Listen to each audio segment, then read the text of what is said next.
안녕하십니까. 지표로 보는 미국 시장의 권혁태입니다. 2025년 3월 첫째 주 보도록 하겠습니다. 일단 지난 기간 동안에 못 봤던 건 일단 넘어가고요. 주요 매크로 지표만 물가라든지 소비라든지 이런 쪽만 일단 짚어보겠습니다. 제일 중요했던 게 이제 주요 통화량인데 M2 트럼프 정부 들어서 통화량이 조금 감소했습니다. 트럼프 정부 1월 달에 취임하고 나서 통화량이 좀 내려오고 있습니다. 미국 쪽에서 이게 그냥 말로만 하는 게 아닌 것 같습니다. 계속 연준의 자산도 줄어들고 있고, 그리고 전체적으로 이제 시장에서 나타나고 있는 이런 M2들도 줄고 있습니다. 결국은 이제 유가도 계속 내려가고 있고 1월 들어서 결국 이제 핵심 인플레 발생 요인들이 이제 하락 쪽으로 이제 움직이고 있습니다. 유가도 그렇고 통화량도 그렇고. 크게 보면 이제 인플레 쪽에는 이제 좋은 거죠. 그리고 동시에 이제 인플레와 줄어들면 실물 경제도 좀 데미지가 옵니다. 근데 지금 뭐 2에서 3% 정도 수치로는 뭐 2.6 뭐 이 정도 얘기하지만 경제 자체가 이제 한 2% 중반대에서 움직이고 있으면 어느 쪽으로든지 좀 안정적인 범위 내에서 움직이고 있다고 보시면 될 겁니다. 그래서 일단 인플레 쪽으로 좋다는 얘기는 결국 이제 실물 경제도 어느 정도 이제 조금씩 데미지가 온다는 걸로 받아들이셔야 됩니다.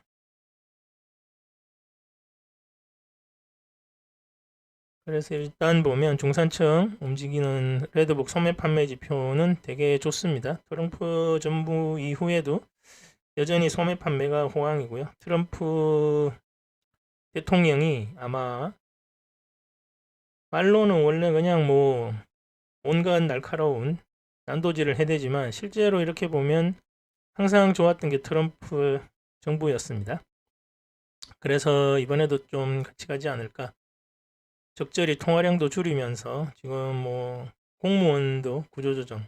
크게 흐름을 보면 미국은 지금 구조조정이라고 보시면 딱 맞습니다. 그럼에도 소매 판매는 중산층의 소매 판매는 계속 호황입니다. 다음으로 30년 담보대출 금리인데요. 시장이 트럼프 정부의 정책이 이제 인플레이션을 상승시키지 않는 방향으로 판단하고 있는 듯합니다. 일단 유가가 내려오면 나머지 그 밑에 딸린 뭐 난방비, 농작물 뭐 이런 쪽에 쓰이는 그런 것들도 인풋이 좀 많이 내려가죠. 그러면서 시장의 금리가 하락 쪽으로 움직이고 있습니다. 시장의 금리가 하락 쪽으로 움직인다는 얘기는 결국 나중에 연준도 내려올 수밖에 없다는 얘기죠. 물론 이제 연준에서는 물가를 얘기하지만 물가가 아무래도 내려올 수밖에 없겠죠.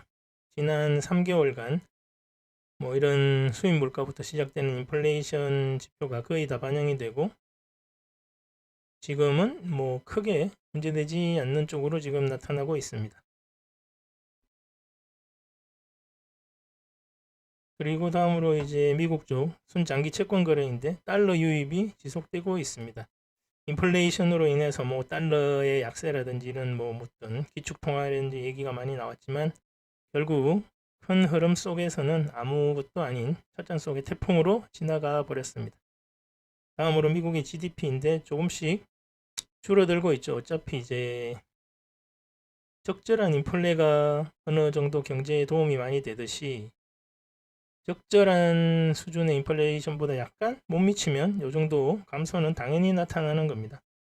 특히나 연초 대비해가지고 미리 관세 때문에 당겨서 소비한 부분도 있고 연말 연시에 일단 과소비한 부분도 있고요. 그래서 지금 지표가 좀 많이 이제 연초 대비 하락한 부분도 있지만 소비가 결국 아직은 미국은 이제 경기가 호황 중임을 나타내는 거죠.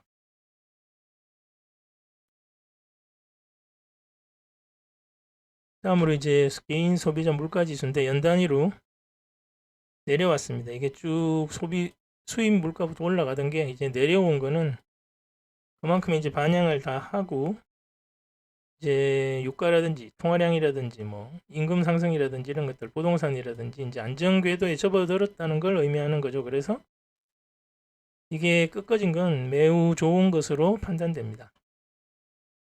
푸드하고 에너지를 포함했어도 지금 0.25, 지금 미국의 계란값이 미쳤다고 하는데, 그럼에도 불구하고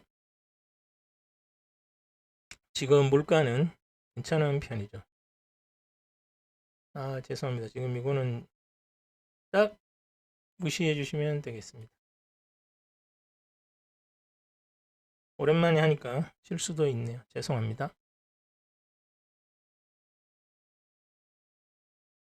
다음으로 개인 소득인데, 이것도 역시 0.9%나 늘었지만 이것도 일종의 연초 대비 효과가 많이 들어간 거죠. 이게 뭐 실제 임금은 0.4 정도 올랐다고 하는데, 나머지는 다 새로운 신년이 시작되면서 뭐 세제 효과라든지 이런 쪽으로 해서 소득이 좀 올라간 게 개선이 되었다고 합니다. 그에 반해 소비는 아까 말씀드린 대로 이제 연초에 미리 좀 당겨서 소비한 부분도 있고요. 관세 영향 등으로 해서도 좀 당겨서 소비한 부분이 있고, 그래서 전월 대비로는 하락할 수밖에 없는, 연초에 뭐 연말 연시에 이렇게나 많이 소비를 했는데 계속해서 이어간다면 이게 더 오히려 불안한 거죠.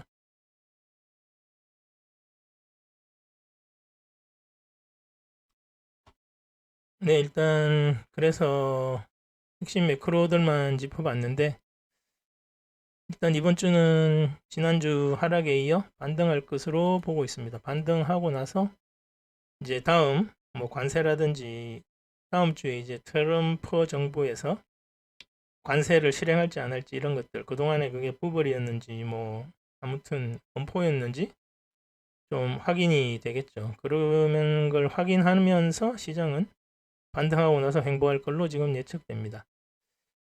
연초 효과 등으로 인해서 이제 말씀드린 것처럼 지표들이 계절적 왜곡이라기보다는 계절성 요인이겠죠.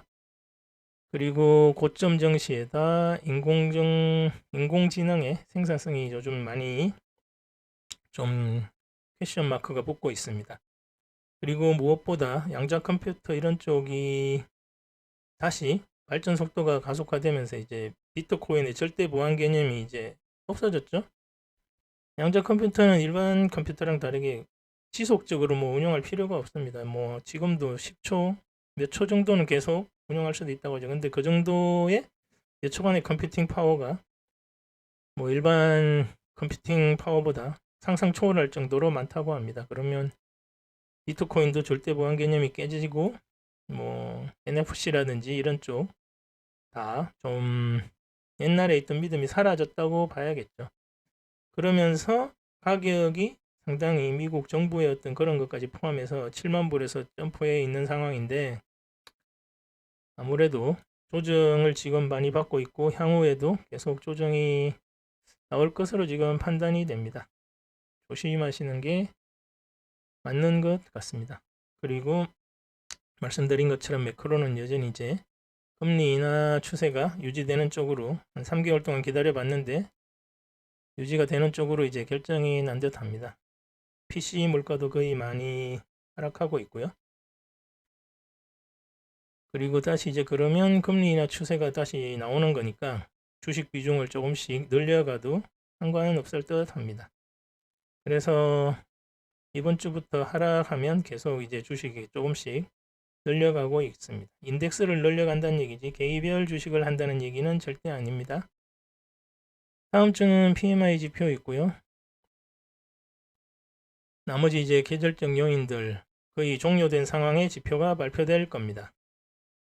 그리고 나면 거의 뭐 큰 지표는 없는 듯 하고요. 그래서 반등하고 큰 지표가 없는 탓에 주 후반으로 갈수록 횡보가 예측됩니다. 네, 이번 주는 여기까지 하겠습니다. 감사합니다.